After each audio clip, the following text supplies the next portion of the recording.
Dear student, आज का जो हमारा टॉपिक है that is factor affecting stability of metal complexes. इसके पहले वाली वीडियो में हमने जो फैक्टर डिस्कस किए थे वो मेटल से रिलेटेड थे। अब आज जो हम फैक्टर डिस्कस करेंगे that is factor related with the ligand. तो सबसे पहला फैक्टर है charge and size of ligand. किसी भी लिगेंड पर जितना अधिक चार्ज होगा और साइज़ कम होगा वो मेटल के साथ उतना ही ज़्यादा स्टेबल कॉम्प्लेक्स स्ट्रॉन्ग बॉन्ड बनाएगा और कॉम्प्लेक्स की स्टेबिलिटी भी बढ़ेगी। फॉर एग्जांपल, मेटल का जो फ्लोराइड के साथ जो कॉम्प्लेक्स है वो ज़्यादा स्टेबल होते हैं इन कंपैरिजन टू आयोडाइड के साथ। इनका जो फ्लोराइड, क्लोराइड, ब्रोमाइड, आयोडाइड, इनका जो क्रम दे रखा है ये सीक्वेंस है। तो फ्लोराइड जो है जो साइज़ में छोटा है और आयोडाइड साइज में बड़ा है, अपने को पता ही है। तो ये एक सीक्वेंस है, तो इसी क्रम में इनके जो कॉम्प्लेक्स का फॉर्मेशन होगा वो भी इसी क्रम में होगा। दूसरा जो फैक्टर है that is basic character of the ligand. अब लिगेंड कोई भी जितना अधिक बेसिक होगा, उसकी बेसिक कैरेक्टर जितनी अधिक होगी वो उतनी ही तीव्रता से मेटल एटम और आयन को अपना इलेक्ट्रॉन युग्म इलेक्ट्रॉन पेयर डोनेट करके इलेक्ट्रॉन पेयर डोनेट करेगा और स्टेबल कॉम्प्लेक्स बनाएगा। थर्ड पॉइंट है दैट इज़ कीलेट इफेक्ट। ये एक बहुत इंपॉर्टेंट फैक्टर है लिगेंड से रिलेटेड। तो ऐसे लिगेंड जिनमें एक से अधिक डोनर एटम हो, अर्थात जो क्या हो, मल्टीडेंटेड हो, तो उनकी स्टेबिलिटी भी ज़्यादा होती है in comparison to monodentate ligand. तो फॉर एग्जांपल, यदि दो समान प्रकार के कॉम्प्लेक्स की हम कंपैरिजन करें तो वह कॉम्प्लेक्स जिनमें कीलेट रिंग पाई जाती है अधिक स्टेबल होते हैं, जबकि वह कॉम्प्लेक्स जिनमें कीलेट रिंग नहीं पाई जाती वो कम स्टेबल होते हैं। इसलिए मल्टीडेंटेड लिगेंड जो होते हैं ना वो मोनोडेंटेड लिगेंड के कंपैरिजन में ज़्यादा स्टेबल होते हैं। और इसी प्रभाव को हम कहते हैं कीलेट इफेक्ट। अब कीलेट लिगेंड जो होते हैं ना मेटल आयन के साथ जुड़ करके, क्योंकि कीलेट इफेक्ट जो होते हैं कीलेट लिगेंड मेटल आयन के साथ जुड़ करके हेटेरोसाइक्लिक रिंग बना लेते हैं, जिन्हें तोड़ना बहुत मुश्किल हो जाता है, कठिन होता है। जितनी अधिक कीलेट रिंग की संख्या होगी कॉम्प्लेक्स की स्टेबिलिटी भी क्या होगी, अधिक होगी। तो कीलेट इफेक्ट को हम इन दो एग्जाम्पल से अपन देखेंगे। निकल का जो अमोनिया के साथ कॉम्प्लेक्स फॉर्मेशन हो रहा है, हेक्सामीन निकल आयन और ट्राई इथिलीन डाइअमीन, ये दो कॉम्प्लेक्स फॉर्मेशन हो रहे हैं। तो एक में तो कीलेट रिंग है और एक में कीलेट रिंग नहीं है। Ethylene diamine is a bidentate ligand और कीलेटिंग लिगेंड है ये। तो हमने दोनों में हम कंपैरिजन देखें तो एक के लिए लॉग बीटा की वैल्यू 7.99 और दूसरे के लिए लॉग बीटा की वैल्यू 18.28। तो इस प्रकार से हम देखते हैं कि अमोनिया एक मोनोडेंटेड लिगेंड है और इथिलीन डाइअमीन एक बाइडेंटेड लिगेंड है या कीलेटिंग लिगेंड है। तो निकल का जो इथिलीन डाइअमीन के साथ जो कॉम्प्लेक्स है वो क्या होगा, वो ज़्यादा स्टेबल होगा इन कंपैरिजन टू अमोनिया के साथ। तो क्यों ज़्यादा स्टेबल होगा, वो कीलेट इफेक्ट के कारण होगा।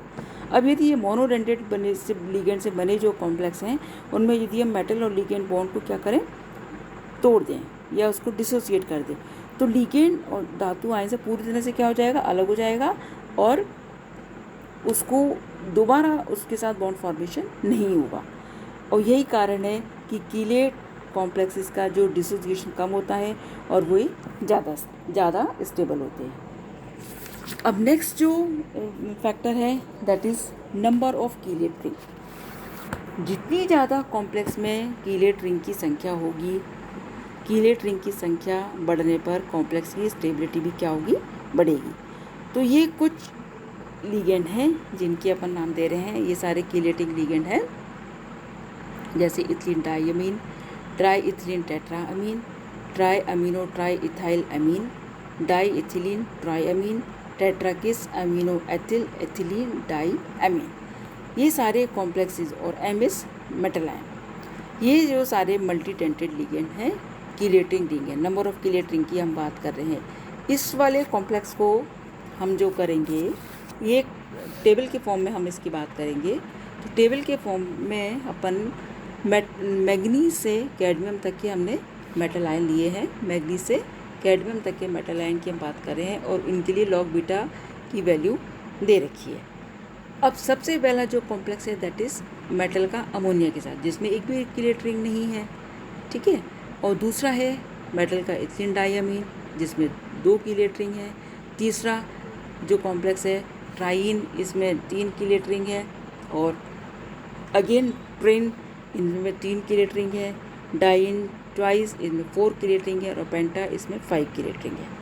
अब हम ये देखें जैसे जैसे नंबर ऑफ कीलेट रिंग की संख्या जो रिंग की संख्या जो बढ़ती जा रही है, लिगेंड में रिंग की संख्या बढ़ती जा रही है, कॉम्प्लेक्स की स्टेबिलिटी भी बढ़ रही है।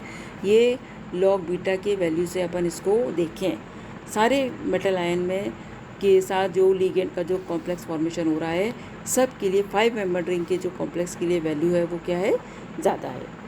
तो कॉम्प्लेक्स की स्टेबिलिटी को नंबर ऑफ कीलेट रिंग भी बहुत ज़्यादा प्रभावित करती है। अब नेक्स्ट पॉइंट है that is size of chelate ring. ये तो नंबर ऑफ कीलेट रिंग की बात करी, अब दूसरा है साइज ऑफ। कॉम्प्लेक्स की जो स्टेबिलिटी है वो रिंग में स्थित परमाणु की संख्या पर भी क्या होती है, डिपेंड करती है। मेटल आयन शायद 3 मेंबर रिंग वाले जो कीलेट रिंग है वो अस्थायी होते हैं और अज्ञात होते हैं। 4 मेंबर रिंग वाले बहुत दुर्बल होते हैं, दुर्लभ होते हैं, मतलब बहुत रेयर होते हैं। जैसे कार्बोनेट है, नाइट्रेट है, सल्फेट है, इनके जो कॉम्प्लेक्स के जो कीलेट रिंग हैं ये वाले, इनके कॉम्प्लेक्स भी जो होंगे बहुत कम होंगे। ये 4 मेंबर रिंग की बात हम करें, एक तो कार्बोनेट आयन के साथ मेटल का कॉम्प्लेक्स है, दूसरा नाइट्रेट के साथ, तीसरा सल्फेट के साथ। अब मेन जो कॉम्प्लेक्स फॉर्मेशन हो रहा है दैट इज़ कीलेट रिंग का जो स्टेबिलिटी को बढ़ाते हैं कॉम्प्लेक्स की, वो 5 और 6 मेंबर रिंग होती है। 5 और 6 मेंबर रिंग में भी अभी हम 5 मेंबर रिंग की हम बात करें, जिसमें क्या है, रिंग क्या है, सैचुरेटेड है और सभी क्या है, सिंगल बॉन्ड के द्वारा जुड़े हुए हैं। तो 5 मेंबर रिंग का साइज सबसे ज़्यादा होता है, जबकि ऐसा नहीं है। इसकी विपरीत हम 6 मेंबर रिंग की बात करें, उसमें अनसैचुरेशन होने पर भी, डबल बॉन्ड या ट्रिपल बॉन्ड होने की स्थिति में भी 6 मेंबर रिंग जो होती है 5 मेंबर रिंग की तुलना में ज़्यादा स्टेबल होती है। तो ऐसा क्यों? ऐसा इसलिए होता है कि for example acetyl acetone complex में पाई जाने वाली जो 6 मेंबर रिंग है वो ज़्यादा स्टेबल है in comparison to 5 member ring की।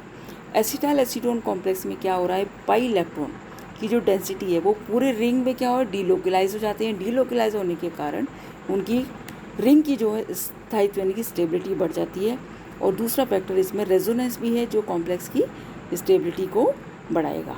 अब 6 से अधिक जो कीलेट रिंग होती हैं वो अस्थायी होती हैं, अनस्टेबल होती हैं।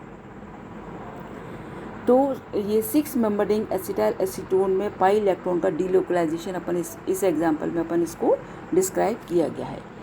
ये तो कुछ फैक्टर हैं जो हमने लिगेंड से रिलेटेड जो अपन ने फैक्टर्स को डिस्कस किया। Size and charge of the ligand, basic character of the ligand, chelate effect, number of chelate ring and size of chelate ring.